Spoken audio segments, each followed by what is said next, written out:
నమస్తే.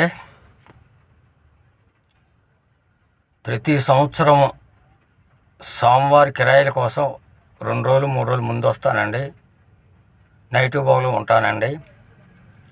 నాకు ఆ స్వామివారు ప్రతి సంవత్సరం 2-3 కిరాయిలు ప్రతి సంవత్సరం నాకు లభిస్తాయండి. మరి ఈ సంవత్సరం ఒకరోజే వచ్చానండి. 26 నైట్ వచ్చా, 27 ఉదయం దాకా ఉన్నానండి. మరి ఆ సోమవారం నాకు ఒక కిరాయి లభించిందండి. ఆ సోమవారిని నా బండిలో కూర్చోబెట్టి తీసుకెళ్ళడం నాకు ఎంతో అదృష్టంగా కలిగిందండి. మరి అది నాకు చాలండి. ఎన్ని కిరాయిలు తోలామని కాదు, సోమవారిని ప్రతి సంవత్సరం నా బండిలో కూర్చోబెట్టుకొని నేను తీసుకెళ్ళడం నాకు ఎంతో ఆనందం అండి.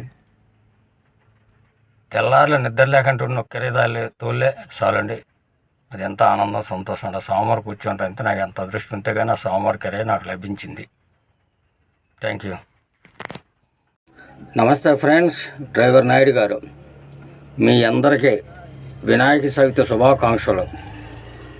మరి నా ఫాలోవర్స్కి, నన్ను అభిమానించిన వాళ్ళకి, బ్రదర్స్కి, సిస్టర్స్కి, మరి అందరికీ పేరు పేరున మీ అందరికీ వినాయక చవితి శుభాకాంక్షలు. మీ అందరూ కలకాలం ఆయుర ఆరోగ్యాలు, అష్టైశ్వర్యాలు, సిరి సంపదలు, భోగభాగ్యాలతో ఆ భగవంతుడు మీకు కల్పించాలని, మీలో నేను కూడా ఒకటిగా ఉండాలని మీ అందరినీ ఆ భగవంతుడిని కోరుతున్నాను. ఇట్లు మీ నాయుడు గారు, విజయవాడ. అయితే ముఖ్యంగా లైవ్లోకి రావాల్సిన విషయం ఏంటంటే, విజయవాడ మ్యాంగో మార్కెట్లో ప్రతి సంవత్సరం వినాయక విగ్రహాలు తయారు చేసి అక్కడ హోల్సేల్, రిటైల్గా అమ్ముతారు. ఆ విగ్రహాలు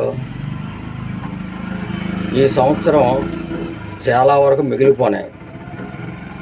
వర్షం కూడా రాత్రి 3:30 ప్రాంతంలో బాగా పడింది. అంతకుముందు 12:30కి ఒకసారి పడింది. తర్వాత 3-3:30 ప్రాంతంలో వర్షం బాగా పడి ఉదయం 7 దాకా